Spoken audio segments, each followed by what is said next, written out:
C'est parti pour la vidéo où je vais vous détailler tout ce qu'il y a dans cette colonne, dans ce tas d'oracles. Et ensuite, on abordera un deuxième tas qui va venir pour les tarots. Donc il y en a vraiment pour tous les goûts, à toutes les sauces. J'ai plusieurs auteurs que j'aime particulièrement, donc qui vont revenir. D'ailleurs, il y en a qui ont fait des tarots et des oracles. Vous verrez ça. On va commencer par les jeux, bizarrement. Ce sont les plus petits, ce sont aussi les plus anciens, ce sont les plus utilisés par les professionnels, ceux qui sont dans le milieu, comme on dit. C'est pas la mafia, mais presque. Donc là, il y a 3 oracles qui vont être en lien avec ça. Ces 3 grands classiques. C'est pas parce que ce sont des classiques que je vous les recommande et je vais vous expliquer un petit peu de quoi il en retourne. Donc on va commencer avec l'oracle de Béline que vous voyez en lettres dorées. Donc c'est un très joli oracle. Moi j'aime beaucoup les boîtes rigides comme ça. Celle-ci, comme la triade, a beaucoup plus de mal à durer dans le temps quand on a une utilisation importante. Alors, l'oracle de Béline, c'est un vieil oracle. On est sur quelque chose d'ancien. Vous voyez, c'est un jeu qui a été conçu et dessiné en 1845. Nous avons le petit livret à côté. Donc, Béline, c'était à la base, en fait, c'était un voyant. Donc, voilà. C'est un jeu qui est à destination des voyants dans le sens prédictif. Donc, vous pouvez bien sûr l'utiliser sans être voyant, sans être médium. En fait, on s'en fout. Vous savez maintenant comment ça fonctionne. Il n'est pas question d'avoir un don particulier pour l'utiliser. Cependant, il est question d'avoir envie de l'utiliser parce qu'il est très spécial au niveau des dessins. Je vous montre la carte de la fatalité. Donc là, vous voyez, c'est pas une question d'être débutant, pas débutant, c'est juste apprécier ces cartes-là. Elles sont hyper naïves en termes de dessin, ce qui peut parfois être un petit peu déroutant quand on voit la qualité des autres oracles qu'on verra plus tard, qui certes sont beaucoup plus récents, donc c'est aussi à cause de ça. Voilà, il faudrait que ça vous parle. Donc là, on a la carte de la découverte. Et une chose très importante à mentionner, c'est que si vous êtes fan d'astrologie, cet oracle peut vous parler parce que si vous avez l'habitude ou l'envie de vous lancer dans l'apprentissage de l'astrologie pour faire votre thème de naissance par exemple, ou avoir un petit peu plus d'éléments, eh bien vous allez voir que c'est relié, c'est-à-dire que là par exemple on a le soleil, on a Mars, en fait chaque carte, là on a la lune, est reliée à une planète. On a Vénus ici, donc c'est vraiment peut-être un outil complémentaire. Voilà, un outil complémentaire. En plus de ça, si vous appréciez la numérologie, étant donné qu'elles sont numérotées, ce sont des cartes, donc là on a le 17 avec la carte de la maladie et relié à la lune. Donc moi quand je vois ça, ça fait plein de comme ça dans mon cerveau et je fais énormément de liens. Mais vous savez que les liens, ce sont ceux qu'on peut faire en fonction de ce qu'on connaît, de ce qu'on a appris. Donc là, si la numérologie vous parle, si l'astrologie vous parle, si vous êtes à l'aise avec un jeu de petite taille, parce que vous voyez, il est vraiment petit. Je n'ai pas une grande main. Il est beaucoup plus petit que la plupart des jeux. Pour autant, il est de bonne qualité. Le dos des cartes est sympa avec des étoiles. Et comme il n'y a pas de niveau pour s'en servir, écoutez, ça peut vraiment vous plaire. Si les dessins naïfs ne vous incommodent pas trop. Il faut savoir que le livret est très limité, il est dans plusieurs langues, donc là vous avez l'impression d'avoir un livret épais, non. Le français, ça s'arrête là en fait. Voilà, on a une vingtaine de pages avec même pas des descriptions parce qu'il y a des méthodes. Il y a des méthodes de tirage de cartes en croix, etc. Quelques conseils et au final, on a même pas 10 pages qui vont vous donner des mots-clés en fonction des cartes tirées. Donc c'est minimaliste, à l'instar de quasiment tous les livrets, il ne faut pas se leurrer. c'est un support, mais c'est pas suffisant. Voilà. Ce qu'il y a, c'est que c'est là pour vous appeler, pour exercer vos ressentis. Voilà, je vous le présente quand même parce que c'est un jeu qui est très classique, très utilisé et qui du coup est très performant aussi quand on le tire avec la tête très claire. Vraiment, il faut être très clair quand on tire avec ce jeu-là. Sinon, on tire la carte de la fatalité, de la mort et de la maladie et on s'écroule. Je vais vous présenter ensuite l'oracle de la triade, qui lui est en net moins bon état que le Béline. Bon, je l'ai peut-être utilisé un petit peu plus, mais je trouve que les cartes s'abîment extrêmement vite. Vous voyez là, l'état des cartes. Vous voyez sur la tranche, c'est pas terrible. Et alors le paquet en vous-même, je vous en parle même pas. Il est bon à raccommoder, quoi. Par contre, les cartes sont géniales. Je suis une grande fan. Encore une fois, elles sont numérotées. Et là, par contre, on va dans la symbolique qui est beaucoup plus vaste. On sort de Béline et d'un monde de voyants un petit peu, je trouve, replié sur lui-même. Et on passe dans une dimension qui, somme toute, a, chez moi en tout cas, beaucoup plus de résonance. Et je pense que ce sera aussi le cas pour vous, avec beaucoup d'attrait pour l'Égypte. Je pense que vous l'avez remarqué. Vous avez remarqué les yeux ici. Les yeux égyptiens. Donc voilà, il y a même la carte du papyrus, vous voyez. Ce sont des cartes extrêmement parlantes, à mon sens. Pour autant, ce n'est pas un jeu... là encore, il peut être utilisé en prédictif, mais comme le Béline et comme l'oracle des miroirs, ce qui ne sera pas le cas de toutes les autres, on est sur des jeux qui vous mettent à l'épreuve. C'est-à-dire que voilà, on a la carte de l'erreur, on a la carte de la tentation, on a aussi celle de la réussite, mais on a les cartes, on a la carte du sacrifice, du doute, celle-là ça va encore. On en a qui sont de l'adversaire, vous voyez, il y a quelque chose de très noir en fait dans ce jeu, potentiellement, mais comme dans chaque être humain finalement. Donc il faut être à même, et la carte de la mort elle est quand même très très explicite, elle est beaucoup plus violente je trouve que même dans les jeux de tarot qu'on verra plus tard. Donc et on a la carte du mensonge, enfin bref. Donc c'est un jeu qui est uniquement destiné aux personnes qui ne vont pas prendre peur sur un simple symbole, qui vont se poser la question plus loin. Donc si vous êtes du style à être peut-être susceptible par rapport aux cartes que vous pouvez tirer, parce que dans un premier temps c'est souvent ça, tirer une carte et on ne la comprend pas, et donc on risque de la prendre au premier degré. Là le but c'est vraiment de réussir à prendre suffisamment de recul et être objectif. Donc je vous conseillerais cet oracle si vous voulez vraiment avoir un travail très très efficace sur vous. Il y a aussi un livret. Alors les livrets, moi je ne les mets plus dans les jeux parce que ça abîme encore plus les paquets. Donc je les garde à part. Le livret de l'oracle de la triade est hyper minimaliste, mais il propose quand même quelques tirages, dont un qui est en 12 cartes que je trouve très très efficace. Hyper complet, par contre, c'est pas le genre de protocole qu'on peut faire pour une première fois, quoique vous pouvez aussi vous lancer, remarquez, il n'y a pas de raison, vous pouvez essayer, vous verrez bien ce que ça donne. En tout cas, imprégnez-vous bien des cartes, je vous les remontre encore un peu, mais je sais que vous pourrez les trouver le cas échéant sur internet. Donc il y en a, je vais peut-être le prendre dans l'autre sens parce qu'elles sont très retournées quand même.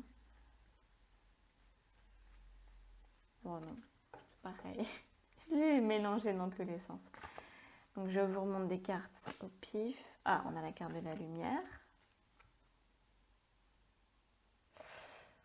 On a la carte de la méditation. La carte du temps. Vous voyez ? Pour moi, ce sont des belles cartes qui ont un énorme pouvoir pour discuter avec votre inconscient de manière approfondie. Ça va pas être un oracle qui va vous brosser dans le sens du poil, comme le font la plupart de ceux-ci. Enfin, vous brosser dans le sens du poil. Vous rassurer. Hein. Là, on est sur des oracles qui sont certes de développement personnel, mais qui ont quand même un côté très positif. Là, quand on est déprimé, on ne tire pas l'oracle de la triade. Attention quand même. Hein. Protégez-vous avec ça. C'est comme l'oracle Béline, en fait, dès qu'on est sur des gros jeux comme ça, des jeux qui ont certes fait leurs preuves, mais qui sont puissants, on fait attention à être dans de bonnes dispositions. C'est primordial. Ensuite, je vais regarder l'oracle des miroirs pour vous. Donc, j'ai aussi enlevé le livret dans celui-là. Il n'y a pas beaucoup plus d'explications non plus. Hein. C'est une carte et quelques mots-clés et puis c'est bon. Alors là, on est sur une version très moderne. Personnellement, je le trouve trop moderne pour moi, mais très efficace, malgré tout. Donc là, on a la carte du contrat. Ils ne sont pas numérotés, hein. Ce ne sont pas des cartes numérotées. Travail. Le compromis. Bouclier. Vous voyez l'imagerie. La victoire. L'accusation. C'est quelque chose qui peut être agréable d'avoir un petit peu de modernité. J'avoue que je ne suis pas une grande fan des dessins. Néanmoins, ça ne lui enlève en rien son potentiel. Donc, c'est un oracle personnellement que j'utilise en complément d'un autre ou d'un tarot, c'est-à-dire pour avoir une carte. Soit je prends comme base et je viens rajouter des cartes d'un autre jeu par-dessus, soit j'ai un autre jeu de base et je viens rajouter. Je ne l'utilise pas seule, au contraire de la triade ou du Béline par exemple qui font pour moi complètement office seul. Voilà, l'oracle des miroirs est intéressant, mais néanmoins un petit peu trop neuf pour moi. Je suis plus attirée par des jeux qui sont anciens. Voilà. En termes de qualité, c'est quand même important que je vous en parle. On est sur un jeu qui est beau. Le dos est beau, vous voyez. Résistance des cartes intéressante. Les cartes ne sont pas trop grandes. Elles sont comme la triade, hein, je crois bien. On peut les battre très facilement, même sans être un expert. Et puis, on peut surtout aborder énormément de sujets. Vous voyez, là, j'ai la carte de la culpabilité. On a vraiment un panel très important de sujets à traiter. Donc voilà, on a la carte de l'évolution.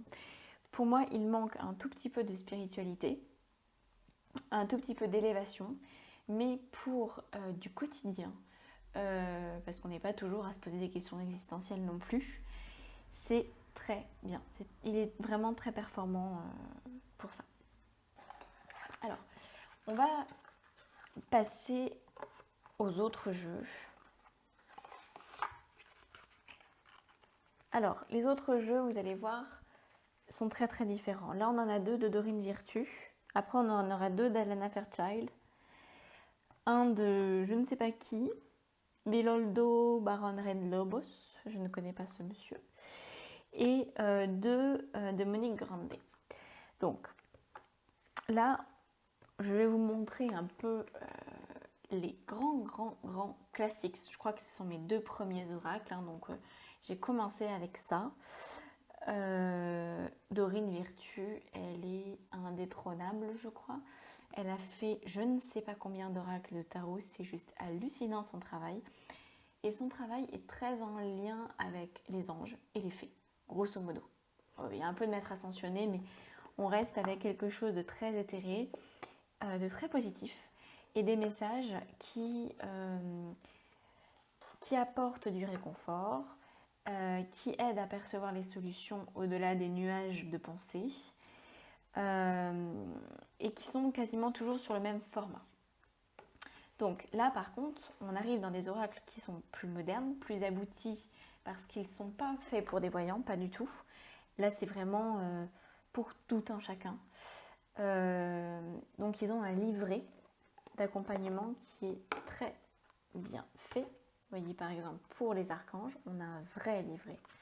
Donc, pour une carte, on a une page entière avec même un petit travail spécifique par rapport à l'ange qu'on a tiré, etc., etc. Donc ça, c'est très très bien fait. Et au niveau des cartes, alors déjà, je vous montre le dos, elles sont très belles. Le côté commercial, mais qui est toujours sympa, c'est la tranche dorée. Je ne sais pas si vous la voyez bien, là, je crois que oui. Hop. Et ensuite, eh bien, nous avons des illustrations. Donc, c'est pas, je ne crois pas que ce soit Lana Fairchild, Dorine Virtue, pardon, qui les ait dessinées. Elle fait appel en général à des dessinateurs. C'est elle qui canalise le texte. Donc, on est sur voilà, reprenez votre pouvoir, compassion, tout va bien. Ce sont des messages, par exemple, là je vous en lis un, enseigner et apprendre, voyez, avec l'archange Zadkiel, qui nous dit n'ayez pas de préjugés et initiez-vous à de nouvelles idées. Ensuite, enseignez ces idées aux autres. Vous voyez, ça reste somme toute simple, dégagez votre espace, etc., etc. Donc on est sur des cartes qui sont très bienveillantes et très accompagnantes. Ce que j'aime, c'est qu'elles sont résistantes, elles sont très agréables à prendre en main, elles sont... voilà. Je leur trouve beaucoup de réconfort. D'ailleurs, c'est marrant, quand je parle de réconfort, je tire la carte du réconfort. Voilà. Par contre, elle pourrait peut-être vous déranger selon vos croyances. Hein. C'est la seule chose qui peut bugger. Si vous ne croyez pas aux anges ou si votre manière de voir les anges est limitée par exemple à ce que peut dire la Bible, là on est, parce qu'il n'y a que 4 anges en fait qui sont nommés dans la Bible, si vous ne le saviez pas, les archanges classiques d'ailleurs, Michael, Raphaël, Gabriel et puis l'autre que j'oublie toujours. C'est pas Uriel.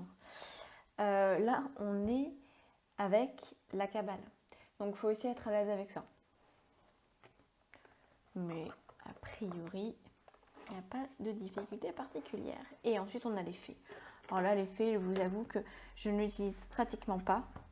Je le trouve trop simple. Mais il peut être parfait si vous avez, par exemple, des jeunes ou... des personnes qui se posent des questions, qui ont un univers très fantastique, très doux, un peu enfantin, ou qui veulent revenir dans l'enfance. On peut aussi être adulte et avoir besoin de revenir en enfance de temps en temps. Donc là, la même chose, un livret très efficace qui nous aiguille sur la carte qu'on vient de tirer, donc il n'y a aucun problème d'interprétation. Et puis des cartes qui sont très jolies, toujours la tranche dorée au dos, une très belle illustration. Et là, vous voyez, timing parfait, vous avez le pouvoir, tiens, c'est encore comme tout à l'heure, vous avez le pouvoir. Hiver, vacances, et alors, par exemple, voilà, timing parfait, le message, c'est le bon moment pour avancer. Donc après, il y a plus de choses dans le livret, mais faites des recherches, alors c'est très concret, c'est très pratico-pratique. Ça va pour moi dans la même lignée que celui-ci. On est sur quelque chose de simple. Alors, il y a quand même quelques cartes de guérison et de spiritualité. On n'est pas forcément sur des sujets de fond, on n'est pas en plus sur des tirages qui vont être multiples, hein, c'est-à-dire aussi bien les archanges que les fées. Après cela, c'est un petit peu différent. Les 3 là qui suivent, ils peuvent se tirer d'une manière différente et féminitude, j'en parle pas, c'est encore pire. Mais dans la plupart des cas, on tire une carte et c'est tout, on s'arrête là.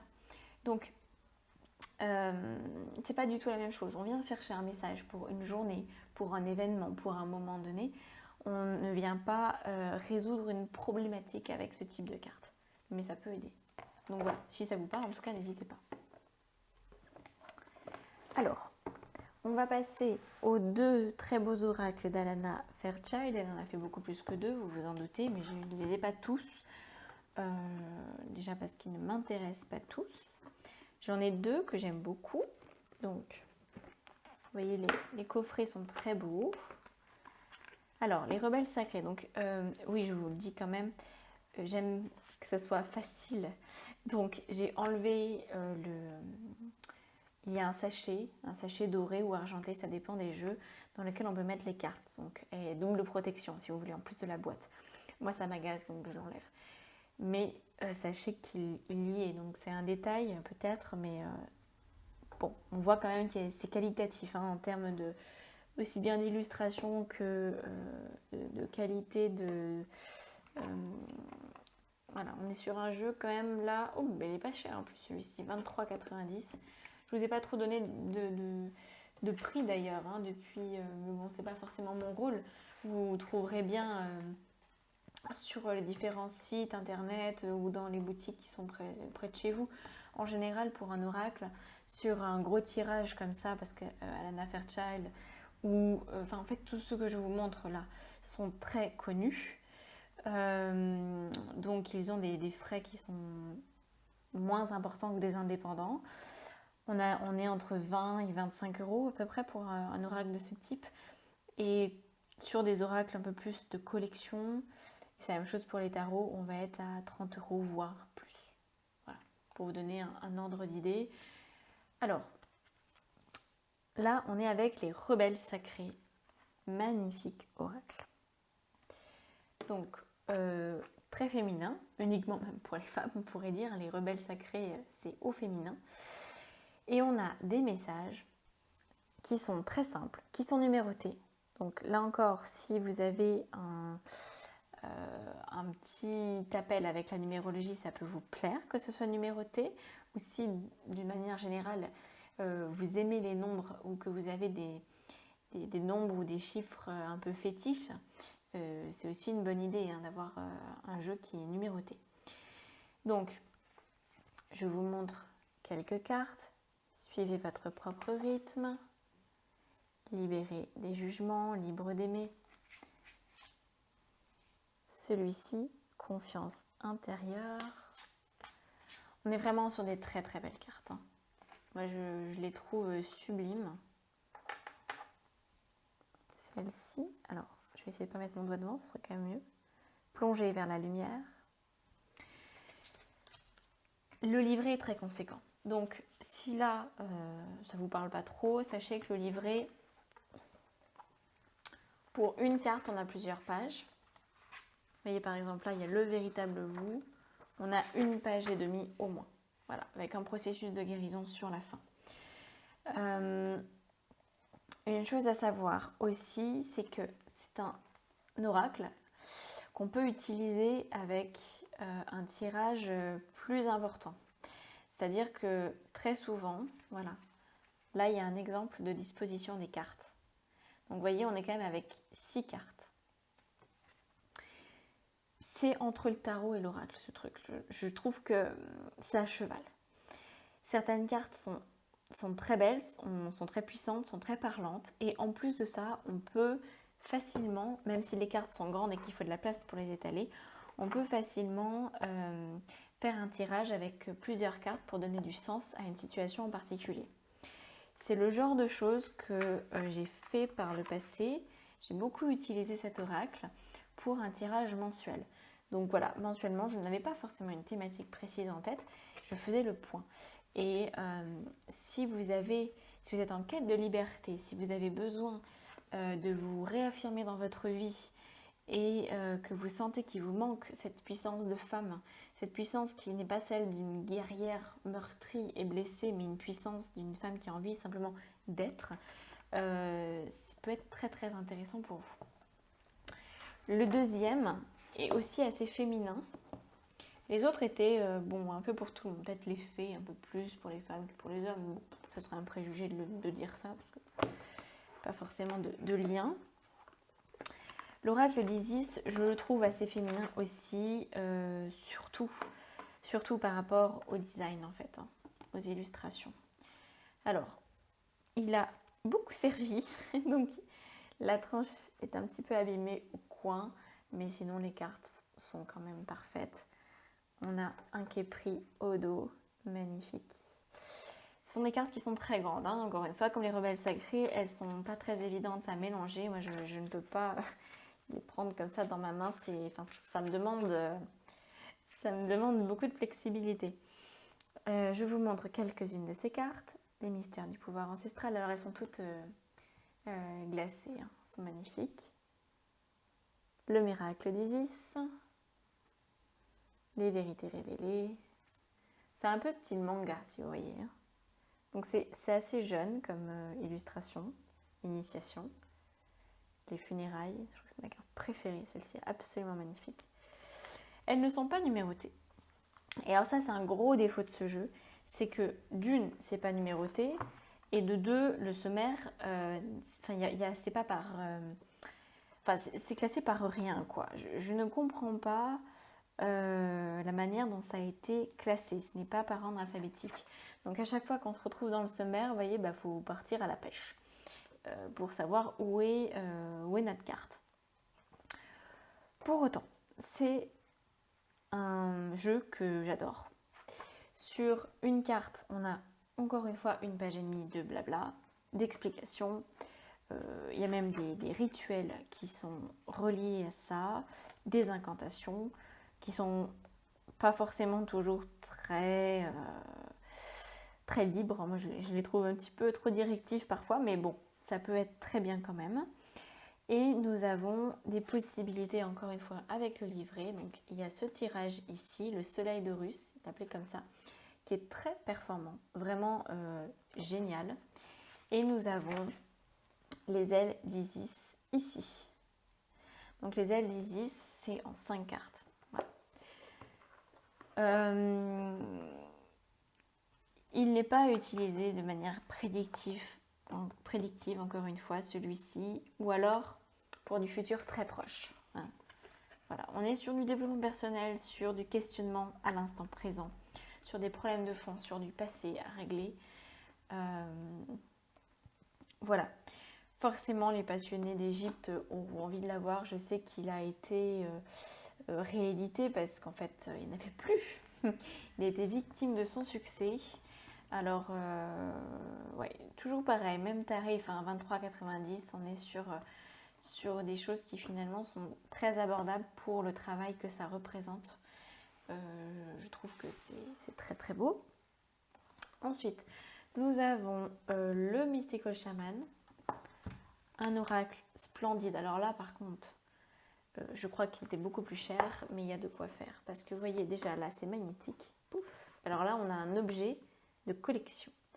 Je vous montre. On a un petit ruban pour soulever le livret et un deuxième ruban pour soulever le paquet qui lui-même est dans une boîte. Vous voyez le truc, c'est sublime.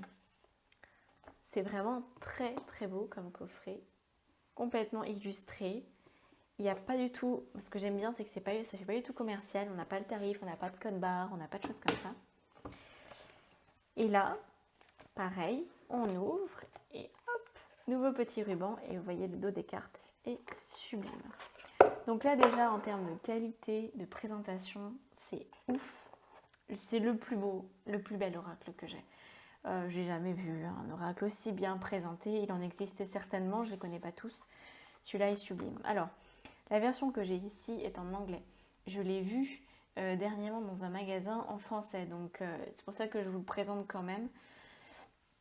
Alors, les cartes, c'est un mélange de plein de choses. Et surtout de beaucoup de montage photo. De beaucoup de photoshopés. Alors, regardez. Par exemple, là, on a le maître du temps. Donc, vous voyez, il y a un côté figuratif. Et en même temps, on a l'impression qu'il y a un petit peu d'aquarelle. Le monde du bas. Alors, elles sont numérotées. Hein. La quête de vision.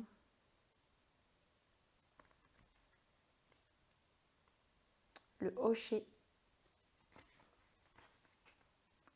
L'aigle. Comme vous avez pu le remarquer, on est dans toutes les symboliques chamaniques. Donc là, on part avec les Indiens, complètement. Regardez ça. Magnifique Ouroboros. Donc il faut que ça vous parle. On est sur des médecines. Cet oracle est très particulier dans le sens où on tire une carte et en fait, ça va nous évoquer la meilleure manière de prendre en charge, de prendre en compte notre problématique. Donc là, par exemple, nous avons la carte du cercle. Donc par contre, à l'intérieur, c'est en noir et blanc. Nous avons l'essence de la carte. Nous avons l'invitation et nous avons la médecine qui s'y rattache. Donc, il y a une double page par carte uniquement, avec l'illustration. Donc on va dire qu'en fait, il n'y a qu'une page. Ce qu'il est important, c'est de faire le tri, parce que parfois l'essence, c'est ce qui est demandé, hein, c'est ce qui vous parle. Et puis parfois c'est plutôt l'invitation, parfois c'est plutôt la médecine. Donc c'est vraiment à vous, au moment où vous lisez cette carte, vous vous laissez imprégner aussi par l'image. Hein. Vous voyez, on a les hummingbirds là, le colibri. Magnifique, petit colibri. Donc on a des cartes qui sont très très très chargées, c'est-à-dire qu'il n'y a pas une pointe de blanc, il n'y a pas une pointe de vide. Elles sont denses. Et ça, c'est vraiment ce qu'on voit tout de suite. Elles sont presque parfois trop colorées. Mais elles veulent dire beaucoup. Vous voyez, la carte de la Terre, c'est la même chose. Elles sont magnifiques. Mais il ne faudrait pas non plus se perdre dans la symbolique parfois. Il y a tellement de choses. Je sais qu'à la caméra, vous ne pouvez pas tout voir parce qu'il y a trop de détails en fait. Il y a des détails qui sont très difficiles à voir même à l'œil nu. On sent qu'il y a eu une superposition d'images en fait. Et donc on a visuellement l'image de base qui vient dans nos yeux, mais on a aussi tout le reste. Et c'est tout ce reste-là qui est important à ressentir. Donc quand vous lisez une page pour votre carte, vous allez ressentir, hein, à force d'exercer vos perceptions, vous allez ressentir ce qui est vraiment là pour vous, qu'est-ce qui vous parle et en quoi cette carte a un message à vous transmettre. Voilà. Pour moi, c'est le plus bel oracle que j'ai, comme je vous disais. Il permet aussi des tirages à plusieurs cartes. Ils en proposent un. Alors là, ils en proposent un comme ça. Moi, je pense qu'on peut en faire beaucoup plus. Ils en proposent un seul, mais je me souviens en avoir fait des beaucoup plus complets. Et c'est un jeu qui se prête aussi bien que l'oracle des rebelles sacrés et que l'oracle d'Isis, qui se prête vraiment à la découverte. Hein. On peut avoir plusieurs cartes, il y en a tellement dans cet oracle-là. Je crois qu'il y en a à peu près 70, il me semble. Je ne saurais exactement vous le dire parce que je ne l'ai pas lu avant. Il y en a 64, pardon. 64 cartes. Donc une très grande richesse. Mais ce ne sont que des cartes de réflexion, des cartes de médecine. Voilà. Alors, ensuite, je vais vous montrer l'oracle de l'amour par Monique Grandet. Donc là, ce n'est pas du tout un oracle destiné aux amoureux, quoi que ça puisse. Mais le premier amoureux, en fait, dans votre vie, ou la première amoureuse dans votre vie, c'est vous-même. D'ailleurs, j'ai mis une petite plume là-dedans, tiens. Ça, c'est le reste d'un atelier. C'est-à-dire que l'être aimé, le premier être aimé, c'est vous. Et cet oracle de l'amour, il est là pour ça. Il est là pour vous réconcilier avec vous-même. Donc, ce sont des cartes qui pourraient être magnifiques et qui ne le sont pas. Alors, je sais que comme ça, c'est pas très vendeur. Bon, j'ai pas d'action hein, chez l'oracle de l'amour, mais bon, ils n'ont pas très bien géré parce que là, c'est très beau. Et là, vous allez voir tout de suite, en fait, on a l'impression que toutes les cartes sont floues. Je pense qu'il y a eu un problème d'impression. Pourtant, vous voyez, la tranche est dorée, il y a eu des efforts. Hein. Le dos est très beau. Alors, quand on est sur des cartes très colorées comme ça passe. On se dit c'est de l'aquarelle, c'est bien. Donc là, par exemple, c'est la 23, le balai amoureux. Et puis quand on est sur des cartes qui ont beaucoup de couleurs similaires, comme un camailleux là, on va dire de rose et de jaune, et bien là, ça devient compliqué. La caresse de l'amour, donc je la vois quand même peut-être mieux que vous ne l'apercevez à la caméra, mais c'est tout juste. Et il y en a qui sont franchement flous. En fait, on dirait des agrandissements d'œuvres. Ça, c'est la seule chose qui me dérange dans ce jeu. Si on fait abstraction de ça, et qu'on aime la poésie, qu'on aime l'amour, c'est un oracle exceptionnel. Voilà. La loi sans faille. Alors, il y a beaucoup de couples qui sont représentés, forcément, vous en doutez. Pratiquement que de ça. Mais c'est très bien fait, c'est très élégant, c'est très doux.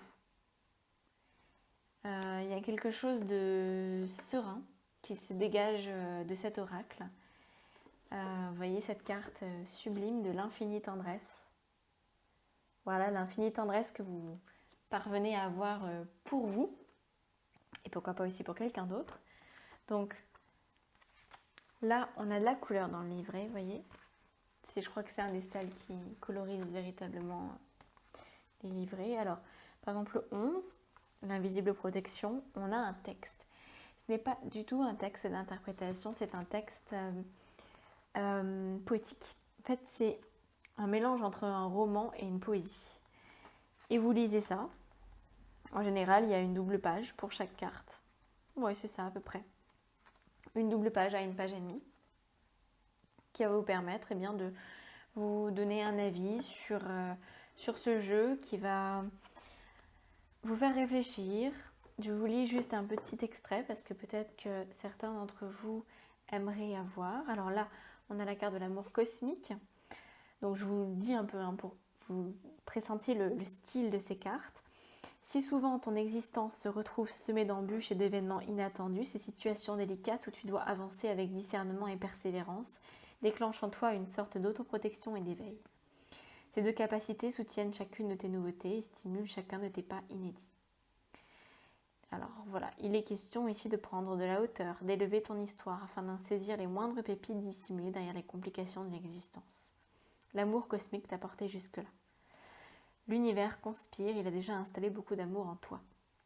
Donc, on n'est pas sur une réponse directe, on est sur une invitation à la réflexion, comme beaucoup de ces oracles, mais avec une dimension fort poétique. Ce qui en fait, malgré le manque de qualité des illustrations, et là je pense que c'est un problème d'impression pour moi, je ne vois pas autrement. Enfin sur certaines cartes en tout cas, parce qu'il y en a d'autres qui sont bien, donc je pense qu'il y a eu un problème, mais en dehors de ça, franchement c'est très très beau et c'est très porteur. Alors, je commence à empiler là. Nous avons ensuite Monique Grandet toujours, qui a fait Féminitude. Alors Féminitude c'est vieux, vieux, c'est un 2001, vous voyez. Donc là, on est sur quelque chose qui pour moi est déjà ancien et vous allez comprendre pourquoi. Déjà parce que, alors c'est un oracle uniquement destiné aux femmes, quand même que je vous le dise. On est sur un livret qui est plus de l'ordre du livre que du livret. Il y a énormément de cartes, donc énormément d'explications. Elles sont rangées par famille et c'est là que ça se complexifie. Ce jeu est censé être utilisé par famille de cartes, c'est-à-dire qu'on a les cartes sorcières, on a les cartes vierges, on a les cartes mères, enchanteresse, dualité, et puis on a d'autres cartes qui ne concernent que les arbres, et donc l'arbre soleil, l'arbre lune, etc., qui sont là pour l'expression en fait de la créativité et de la fécondité. Et ce qu'il est conseillé avec ce jeu, selon ce livret en tout cas, c'est de séparer les cartes selon ces grandes familles et de faire des tirages. Des tirages qui sont extrêmement compliqués de mon point de vue, donc que je n'ai jamais suivi parce que c'est une prise de tête pas possible. Mais ça peut quand même être très bien si vous aimez les choses qui sont très précises, pourquoi pas. Les cartes sont très très belles. Donc là par exemple on est sur la renarde. Tous les archétypes féminins y passent, vous vous en doutez, les terres. Par contre le problème c'est le dos des cartes, là franchement ils auraient pu faire un effort. Donc vous voyez qu'il y a un liseré, parce que c'est ça la difficulté parfois, les trier par famille, oui mais comment? Il y a un liseré de couleurs. Donc là, on a du bleu foncé, on a du bleu clair, on a de l'orange, on a du jaune. Ça correspond en fait aux familles. Donc c'est quand même assez facile à trier. Vous pouvez les utiliser dans un sens ou dans l'autre, c'est-à-dire mélanger ou pas mélanger. Les dessins sont plutôt sympas. Voilà, le fleurissement ici, le chevalier, la sagesse. Pour autant, c'est un jeu que j'utilise extrêmement peu. Parce que pour moi, il est trop féminin. Dans le sens où j'ai l'impression qu'il oublie... alors, il n'oublie pas la dualité, ça pas du tout. Mais j'ai l'impression qu'il met de côté certaines notions spirituelles qui, moi, m'importent. Là, on est vraiment dans les archétypes féminins. On est dans quelque chose de parfois un peu psychorigide sur la manière dont c'est abordé. Et moi, tout ce qui est psychorigide, c'est pas mon truc. Mais il a vraiment le mérite d'exister. Donc, c'est pour ça que je me le suis procuré, parce que de temps en temps, il me sert. Quand on a des problématiques féminines, par exemple, si vous avez des cancers du sein dans votre famille, par exemple, que vous soyez un homme ou une femme d'ailleurs, pour le coup, et que vous souhaitez savoir pourquoi, d'où ça vient, est-ce que vous avez quelque chose à travailler, ça peut être très intéressant d'avoir ce type de jeu. D'autant que chaque carte est extrêmement bien expliquée. On a beaucoup d'explications, des mots-clés. Donc on peut, ça permet d'aller un peu plus vite parce que parfois ça évite d'avoir à tout lire, étant donné que les tirages sont très très gros, de décortiquer chaque carte. Si on ne prend pas de notes, on oublie. Mais il y a des mots-clés qui vous permettent d'aller un peu plus rapidement et de faire ce qu'il faut tout simplement. De vous poser les bonnes questions. Voilà. Donc ça, c'était les oracles en ma possession que je souhaitais vous présenter pour vous donner une idée un petit peu plus précise de ce qui existe, de la manière dont ça se met en place, à quoi ça ressemble exactement. Voilà. J'ai pas de conseils spécifiques à vous donner. Il y a énormément d'oracles sur le marché. Donc prenez ce qui vous plaît le plus et puis le reste, laissez de côté. Voilà. Donc, les tarots. Alors là, c'est toute une histoire. J'en ai pas énormément. Non, ça va, franchement, je suis fière de moi. J'en ai que 8 à vous présenter. Alors, il faut savoir qu'il y a plusieurs sortes de tarots et il y a des tarots qui ne sont pas vraiment des tarots. Ça commence bien. On a des tarots classiques. Alors, le plus classique que j'ai, c'est celui-ci, le tarot de Marseille par Jodorowsky, donc très classique. Je n'ai pas le Noblet ni le Dodal, qui sont les jeux sources. Je ne les utilise pas. Sans trop savoir pourquoi d'ailleurs, mais pour l'instant, disons que je n'ai pas été attirée par ces jeux-là. Néanmoins, ce sont les vrais tarots, le Noblet et Dodal. Donc, moi j'ai cette version-ci, qu'on est avec des arcades majeures et des arcades mineures. 78 cartes en tout. Là, c'est la même chose. Le Crystal Vision, c'est exactement la même chose. Le tarot de Nefertari, c'est aussi exactement la même chose.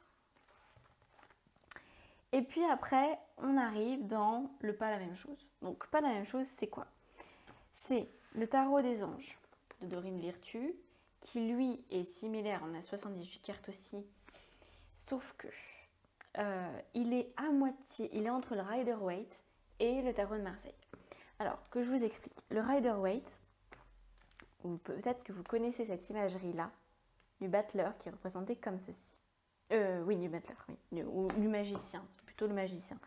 Donc, le Rider-Waite, c'est encore un jeu qui a été, on ne sait pas trop pourquoi, je crois que c'est au 20e siècle, c'est au 20e siècle, où l'arcane de la force est devenu l'arcane de la justice. On ne sait pas pourquoi, pour des raisons obscures, ça a été changé. Donc au lieu du 11 pour la force, c'est devenu le 8. Ça n'a pas du tout la même valeur. Moi, j'ai beaucoup de mal à me servir d'un jeu qui est inspiré du Rider-Waite, parce qu'il y a plein de déclinaisons, il y a le Golden, l'Universal, enfin bref, vous en trouverez plein sur Internet. Hein. Mais ce simple changement-là, moi, me perturbe beaucoup, parce qu'en numérologie, le 11, pour moi, c'est forcément lié à la force, ça ne peut pas être lié à la justice. Donc, c'est quelque chose qui est mental, hein, c'est ma limitation mentale, qui parfois me contraint. Donc ce tarot-là, il est entre les deux. Il est inspiré du Rider-Waite, mais Dieu merci, ils ont gardé le 11 en force. Et du coup, le 8 en justice. Et là, je suis contente. Donc ça va. C'est entre les deux, c'est inspiré du Rider-Waite, mais ça va. Après, donc, on a le vrai Rider-Waite. Hein, donc là, c'est la version de Pamela Colman-Smith. C'est simplement, ça a été un tout petit peu remasterisé en termes de design, mais c'est pas fou. C'est très proche de l'original. Et ensuite, on a le tarot des mondes oniriques, qui lui, par contre, utilise la base du Rider, mais avec, vous allez voir, des illustrations complètement différentes. Et ensuite, nous avons deux jeux qui sont un petit peu hors case. Donc, nous avons le tarot Zen d'Osho, qui est très proche d'un tarot classique de Marseille. Sauf qu'il a été fait par Osho. Et lui, il a mis 79 cartes. Hein. Il y a une carte en plus. Je crois que c'est justement la carte du maître hein, qu'il a rajoutée. Donc là, on est sur des cartes qui font le même office qu'un tarot classique. Mais vous allez voir qu'elles elles ne sont pas classifiées tout à fait de la même façon. Et en dernier, on a le tarot des lettres hébraïques. Alors, dans celui-là, il n'y a que 28 cartes. Hein. Donc, on n'est pas du tout sur un tarot classique et il est assez cher pour la quantité. On est à 30 €. Donc, c'est pas du tout comme les autres qui sont plutôt dans la vingtaine, à part le tarot Nefertari. Mais bon, le tarot Nefertari, quand vous verrez les cartes, elles sont tellement belles que c'est normal qu'ils soient un peu plus chers que les autres. Donc 28 cartes et ce ne sont que les lettres. En fait, c'est les lettres, c'est l'alphabet hébraïque qui apparaît comme ça sous forme de tarot. Mais ça n'a rien à voir avec le tarot classique. Donc voilà, je vais vous détailler un petit peu tout ça pour que vous puissiez vous faire une idée. Donc on va commencer par les jeux classiques. Donc vous allez voir, hein, c'est dans le document que je vous ai, qui est avec la vidéo, vous allez voir la différence. Là, je vais vous la remontrer. Donc, d'un côté, j'ai les arcanes majeures. Les arcanes majeures, je pense que ça devrait vous parler. C'est sûrement des choses que vous avez déjà vues, plus ou moins, mais que vous avez déjà vues en termes de visuel. Voilà, on est sur des choses qui sont connues, hein, vraiment. Voilà. Donc on est en chiffres romains, on est sur la symbolique hyper puissante, hyper ancienne, une colorisation très spécifique, où tout a un sens. Et là, c'est bien d'avoir un bouquin qui accompagne. Alors, je ne vais pas vous faire une liste de livres parce qu'il y en a trop, et ils sont quasiment tous bons en fait. Hein. Après, il y a la voix du tarot de Jodorowsky, justement, qui irait bien avec ce jeu-là. Mais il y a des grands classiques aussi. J'en ai un juste ici, vous voyez. Alors lui, c'est un vieux livre, hein, celui du tarot de Marseille. Bon, ça, c'est un livre qui appartenait à mes parents, donc on est sur années 82. Mais voilà, il y a toujours des bonnes choses à prendre dans ce style de bouquin. Ça peut vous faire un support supplémentaire pour faire votre choix par rapport au tarot. Hein. Avant d'acheter le jeu, essayez de feuilleter un livre qui vous donne peut-être un peu plus d'informations à ce sujet. Et puis après, on a toutes les arcanes mineures. Alors, il y a des figures, on appelle ça des figures, avec le roi, la reine, le valet, le cavalier. Et puis, on a tout le reste. Donc là, on est sur l'As, hop, le 2, le 3, le 4, etc. Voyez.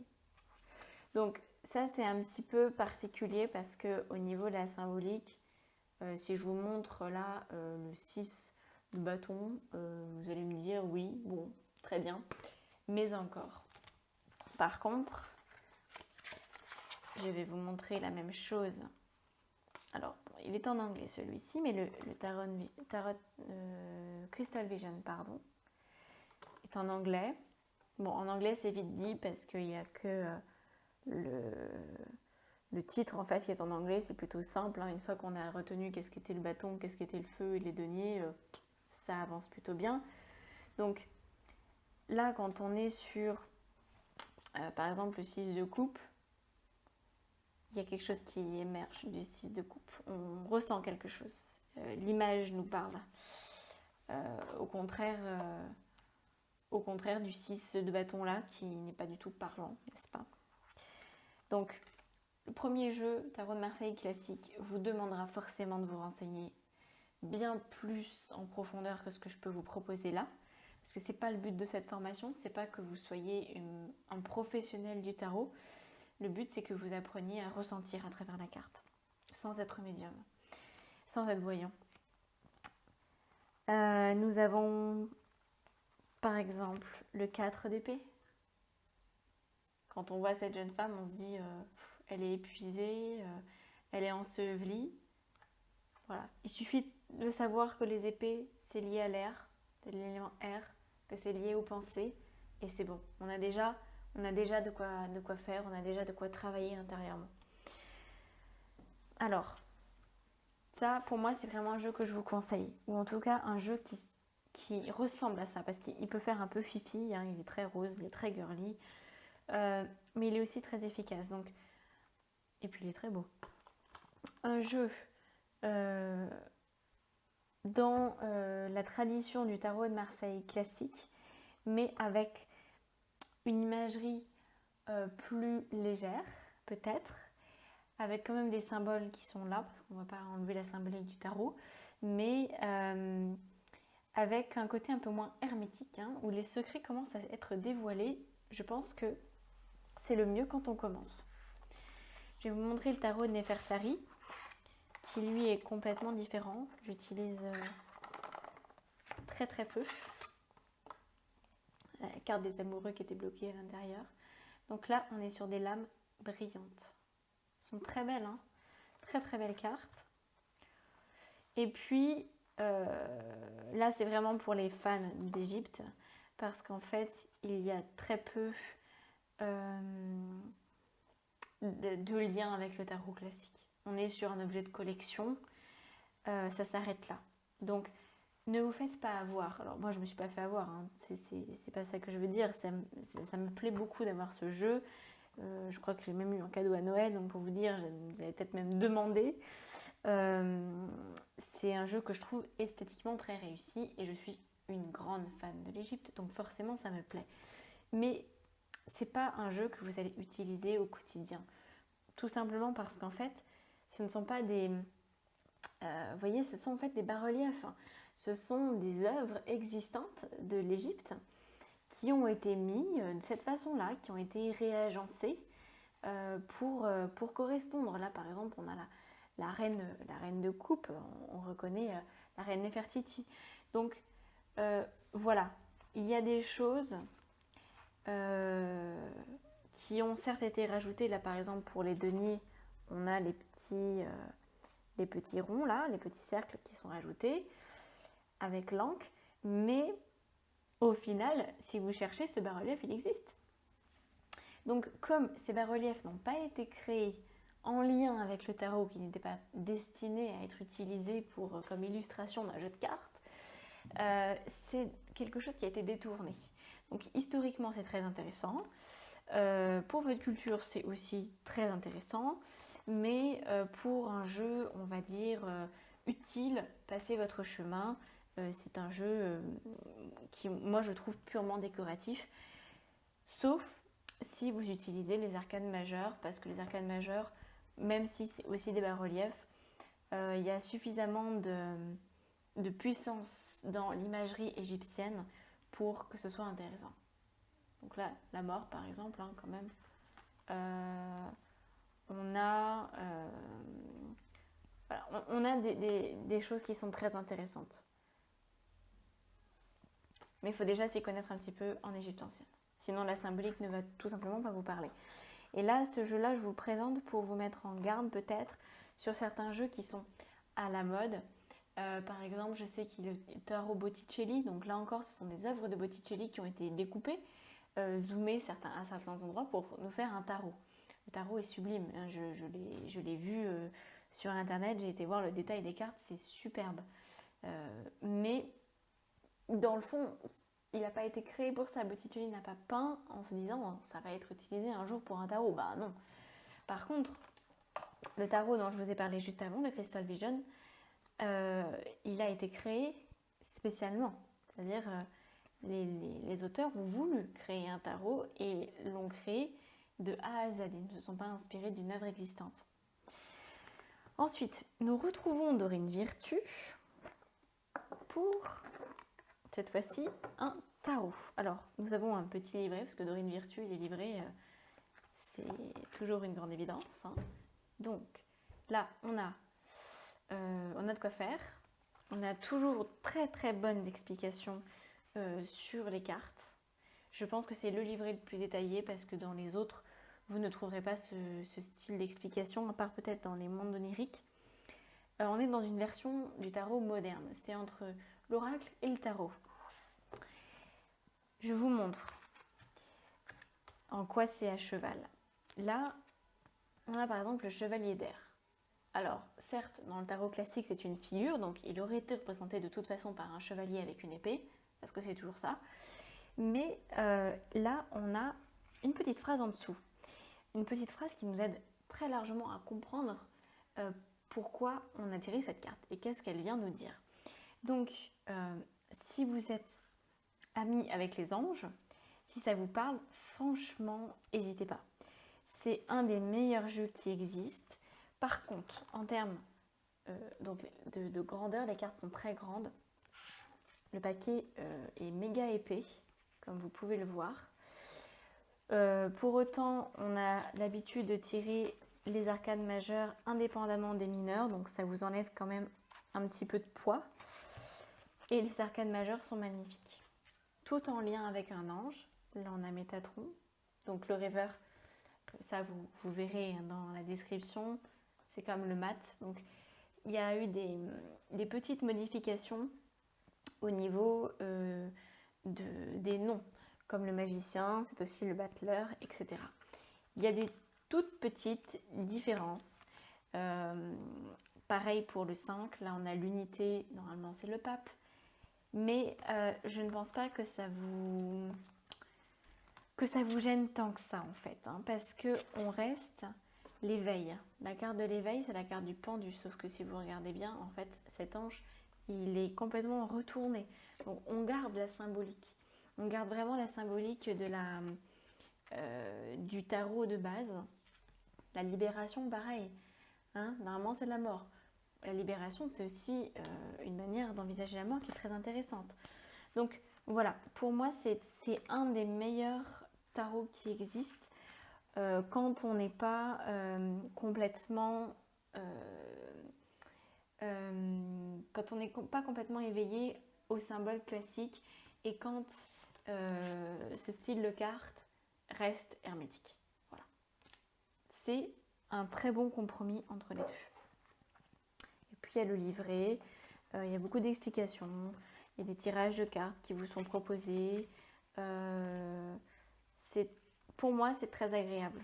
Je l'apprécie vraiment beaucoup et il est toujours très juste. Si il n'est pas juste, si vous ne le sentez pas juste, c'est que vous n'acceptez pas le message qui vous est transmis. Il est vraiment toujours très très juste. Alors ensuite, nous avons le Rider-Waite classique que je vais vous montrer, que j'utilise peu. Donc là, c'est la version par Pamela. Donc on est sur, je vais vous montrer les arcanes majeures. Bon, c'est pas du tout pareil, hein. Vous allez voir tout de suite. Alors là, c'est en anglais, c'est la version anglaise, mais vous avez la même chose en français, hein. Il suffit de chercher, il y en a. Donc là, le fou, le magicien, autrement dit le battleur. Et ça, c'est vraiment, c'est là où on commence à aller dans Dans le côté plus Rider-Waite, le hiérophante au lieu du pape. Et là, nous y sommes, la force en 8. Attention. Au niveau de la symbolique, c'est très intéressant. C'est très inspiré de la Kabbale, de la Bible d'une certaine façon, mais je trouve que c'est beaucoup plus en lien avec les symboles de la franc-maçonnerie. Donc là, pareil, il y a beaucoup de double sens dans les cartes. C'est pas forcément intéressant de tous les connaître d'ailleurs, mais c'est une imagerie qui pourrait peut-être vous parler dans la carte de la tempérance. Dans la carte du diable, on est sur une version assez dark du tarot, sans que ce soit pour autant le tarot gothique comme il en existe, parce que là, pour le coup, je ne peux pas adhérer à ce principe-là, mais je sais que ça plaît à certains.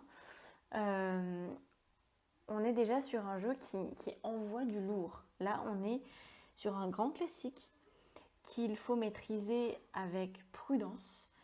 Les égrégores qui sont liés à ce jeu sont puissants, tout comme les autres, tout comme le tarot de Marseille classique, on pourrait dire.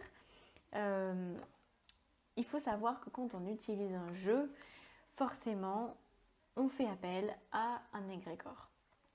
De toutes les personnes qui ont utilisé ce jeu à un moment donné dans l'histoire de l'humanité. Donc plus un jeu est vieux, plus il a été utilisé, normalement, plus l'égrégore est présent. Et si ce sont des jeux qui ont été utilisés uniquement à titre prédictif ou uniquement pour faire peur ou pour intimider ou dans une démarche qui n'est pas forcément honorable, vous risquez aussi d'avoir une partie de vous qui est attirée par ça, qui est attirée par un côté un petit peu glauque, parce que dans la cartomancie, il ne faut pas rêver, on est loin du cuicui des petits oiseaux, c'est pas le monde des bisounours. Ce sont des cartes qui peuvent être utilisées pour prédire la mort, qui peuvent être utilisées, même si normalement les voyants ne le font pas, mais ça l'a été, qui peuvent être utilisées pour répondre à des questions d'ordre amoureux, d'ordre sexuel, d'ordre par exemple pour miser de l'argent, etc. Donc qui sont les cartes ne sont pas toujours utilisées à de bonnes fins. Elles sont aussi là parfois pour répondre à des besoins qui sont plutôt de l'ordre de vices et on va dire comme un peu les 7 péchés capitaux, si vous voyez ce que je veux dire. Donc c'est important quand on choisit un jeu d'entrer en résonance avec et de percevoir si ça va vous plaire ou pas. Et moi je sais que j'ai une difficulté avec le Rider-Waite parce que je sens que c'est un tarot qui a été utilisé parfois, pas systématiquement, mais parfois à de mauvaises fins. Et je me sens moyennement à l'aise de l'utiliser, ça dépend vraiment de mon état d'esprit. Au contraire du tarot des anges, que je trouve très porteur, très beau, et au contraire du tarot de Marseille. Le tarot de Marseille, pourtant, il a aussi une histoire qui est très chargée. Mais ça ne me dérange absolument pas de travailler avec un tarot de Marseille. Celui-ci, un peu plus. Ensuite, on a le tarot des mondes oniriques, inspiré toujours du Rider-Waite, mais vous allez voir très différent. On part dans le monde des rêves, on part avec un livret fort conséquent et magnifique. Donc là, pareil, c'est un tarot que je vous recommande très fortement, mais il est sublime. Il est sublime. Regardez. Là, par exemple, vous avez le descriptif pour la carte. Donc, 9 de coupe. Et vous avez une très belle explication. Donc là, pareil. Ce que je vous conseille, c'est de tirer la carte, de regarder quels sont vos ressentis. Et puis ensuite, pouf, vous observez ce que ça vous fait quand vous lisez le petit texte. Si ça vient surenchérir sur vos ressentis, comment ça résonne, etc. Donc ça, c'est très intéressant d'avoir un livret supplémentaire. La seule chose, le seul point négatif avec ces cartes, c'est que parfois les cartes sont trop grandes. Là, je dirais qu'elles sont trop petites parce qu'il y a énormément de détails dessus. Regardez ça. Donc là, on est avec le 6 de coupe. il y a énormément de détails. C'est compliqué, hein, c'est compliqué. Donc, je vais vous montrer par exemple celui-ci, 9 de denier, donc 9 de pentacle, hein, c'est la même chose. Qu'est-ce qu'on a d'autre qui pourrait être bien que je vous montre? L'étoile, donc là on a les arcanes majeures. C'est très éthéré, hein, c'est le monde des rêves, donc bienvenue dans le monde des rêves. Tous les grands rêveurs vont adorer. Voyez les symboles là par exemple. Bon, je vais devoir vous le décrire parce que je ne pense pas que vous puissiez tout percevoir à la caméra. Déjà que la mise au point se fasse correctement. On est avec la carte du pendu ici. On repère un jeune homme. En dessous, il y a plein de fées. Là, dans l'arbre, il y a aussi tout un tas de fées. Là, il y a un espèce de point d'interrogation qui retient le jeune homme. Là, il y a la croix de vie, l'anque, qui est retenue par un fil rouge. Là, nous avons des espèces de mousses qui peuvent aussi presque avoir un sens. Et sous les jambes du jeune garçon, au niveau de ses mains, il y a une lumière qu'il semble porter. Les fées viennent lui faire des bisous et il a comme des tatouages, il a des tatouages sur le corps qui symbolisent, qui sont en forme de spirale et qui peuvent symboliser une forme de renouveau. Donc en fait, vous voyez, toutes les cartes sont extrêmement complexes et j'aurais apprécié qu'elles soient plus grandes, tout simplement pour que les détails soient un petit peu plus évidents à contempler. Ce sont des cartes qui pour moi sont absolument magnifiques. Je vous montre la grande prêtresse. Elles sont sublimes, à ceci près que voilà, il y a le problème avec le 11, la force, le 8, la justice, là c'est inversé. Bon, une fois qu'on a dépassé ça, franchement ça va, c'est quand même que du bonheur ce jeu. Il est très bien fait, il y a des tirages de possibles avec ça qui sont très importants. On peut faire un tirage de 12 cartes facilement.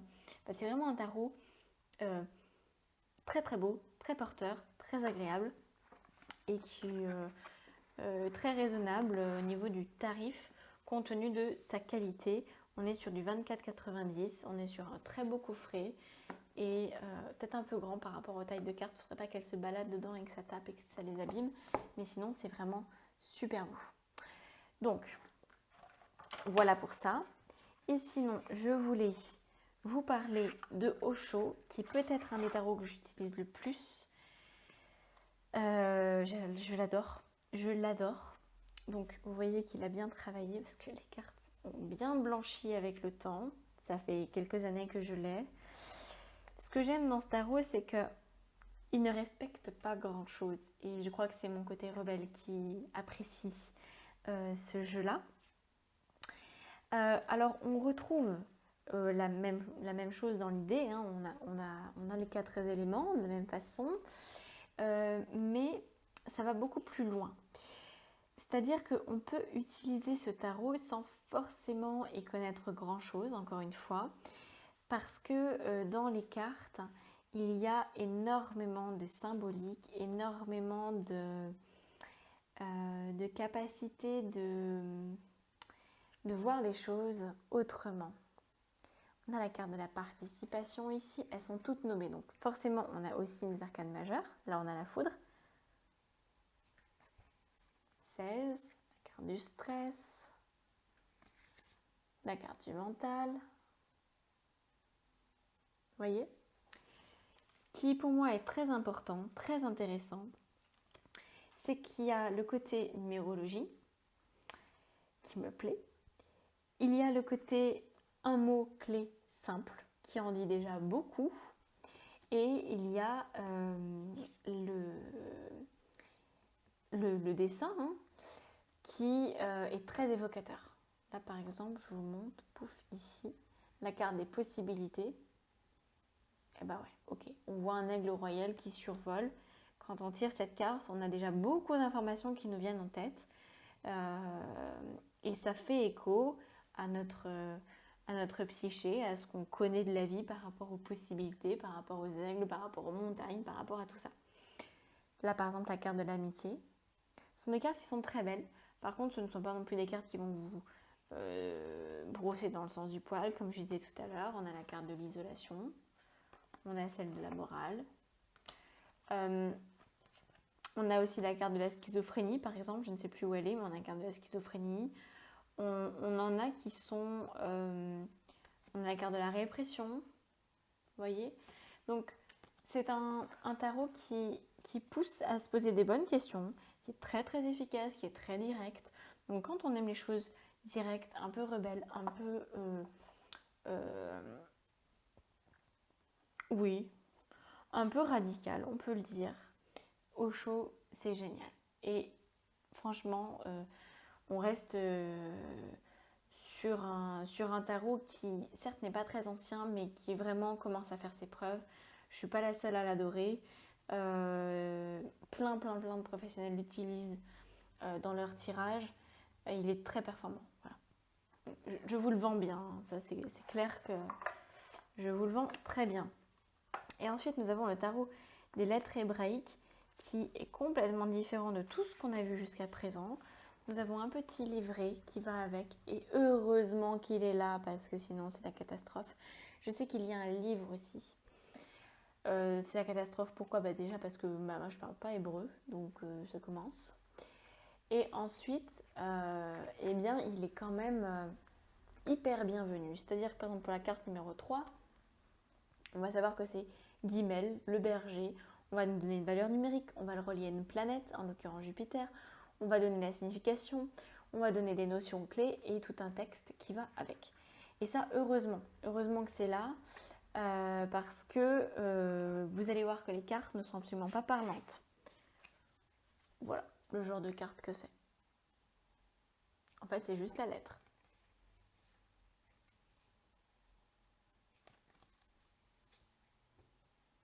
Mais elles sont très belles. Elles sont très belles, mais pas du tout parlantes. Là, on est sur un tarot qui, pour moi, n'a pas vraiment à être défini, d'ailleurs, tel que. Hein, mais bon, étant donné qu'ils ont donné ce nom-là, je vous l'ai présenté de cette façon. Pour moi, c'est un jeu de cartes. C'est un jeu de cartes qui est complexe, mais je vous en ai quand même parlé, que j'utilise uniquement pour certaines occasions. Des occasions où je me pose des grosses questions existentielles. Une carte va me faire 1 mois ou va me faire 6 mois. C'est-à-dire si j'ai un problème de santé qui traîne depuis des années, je vais demander à ce tarot. Et je vais prendre une carte. Je vais me concentrer, je vais me faire un rituel, tout ce qu'il faut, mais je vais prendre une carte.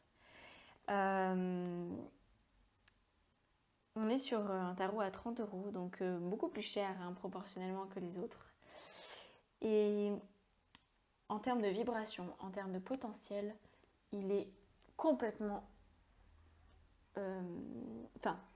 pour moi, il est supérieur à tout ce que je viens de vous présenter, en fait. Voilà, c'est ma sensation. Peut-être parce qu'il est inaccessible dans sa signification, parce que même en étant médium, quand je vois la carte, j'ai peu d'informations qui me viennent. Donc est-ce que c'est ça qui me fait dire que j'ai cette sensation que voilà, il est difficile d'accès. Mais je voulais quand même vous le présenter parce qu'il peut sûrement parler à certains d'entre vous. Et c'est un de mes préférés, donc je ne l'ai pas passé à côté.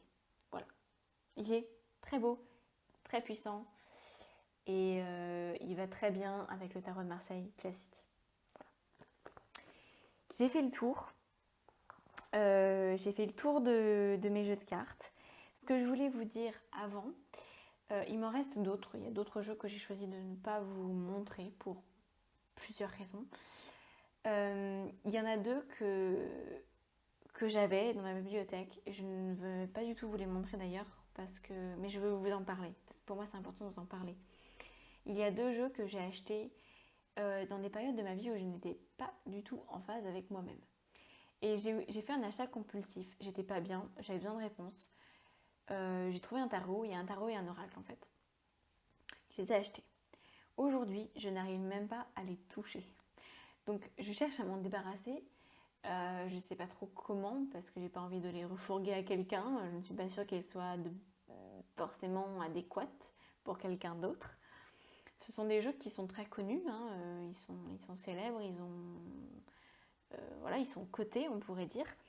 Ils ne me conviennent pas, donc je ne vais pas forcément vous donner leur nom, parce que peut-être que pour vous, ils vont vous convenir, mais c'est simplement pour vous passer le message que c'est très important de choisir un jeu quand on est dans de bonnes dispositions, sinon c'est un coup à prendre des cartes qui ne nous correspondent pas et qui peuvent même nous effrayer, nous faire du mal et nous desservir complètement. Donc prenez votre temps, il y en a des centaines des jeux de cartes, prenez vraiment le temps qu'il vous faut.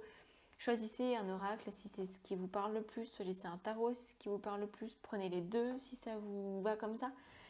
C'est vous qui décidez, vous êtes complètement libre. J'espère que je vous aurai donné quelques informations intéressantes qui vont vous permettre de faire votre choix. Si bien sûr vous avez des questions supplémentaires par rapport au jeu, posez-les dans le groupe Facebook. Ça sera forcément intéressant pour le reste des participants. Et le cas échéant, s'il y a des questions qui reviennent, qui sont récurrentes pour un jeu en particulier, je pourrais aussi vous le présenter de manière un peu plus aboutie. Là, ça demande déjà du temps. On est déjà sur une très grosse vidéo, donc je ne voulais pas faire plus. Mais en tout cas, sachez qu'effectivement, c'est complètement possible d'aller un peu plus loin dans le détail avant que vous passiez à l'achat de votre jeu de travail, hein, parce qu'on n'est pas sur la valeur marchande, la valeur commerciale, la valeur marketing, je dirais même, des jeux est de plus en plus présente. On a des oracles qui sont de plus en plus élaborés. Enfin, bientôt, on va avoir un oracle sur les horloges ou sur les chaises. Enfin, moi, je trouve que c'est hallucinant. Parfois, ça me déconcerte parce qu'on arrive à faire avec des thématiques de manga ou d'autres, on arrive à faire des oracles. Ok. J'avoue que j'apprécie pas cette mode, que je la trouve juste vendeuse et commerciale, mais que dans le fond, il n'y a rien, c'est creux. Donc si je peux vous donner des conseils supplémentaires par rapport à un des jeux que vous avez vu et qui vous a fait de l'œil, eh bien allez-y, posez-moi la question dans le groupe et je me ferai un plaisir de vous répondre. Voilà, ce sera tout pour cette vidéo et on se retrouve pour la suite.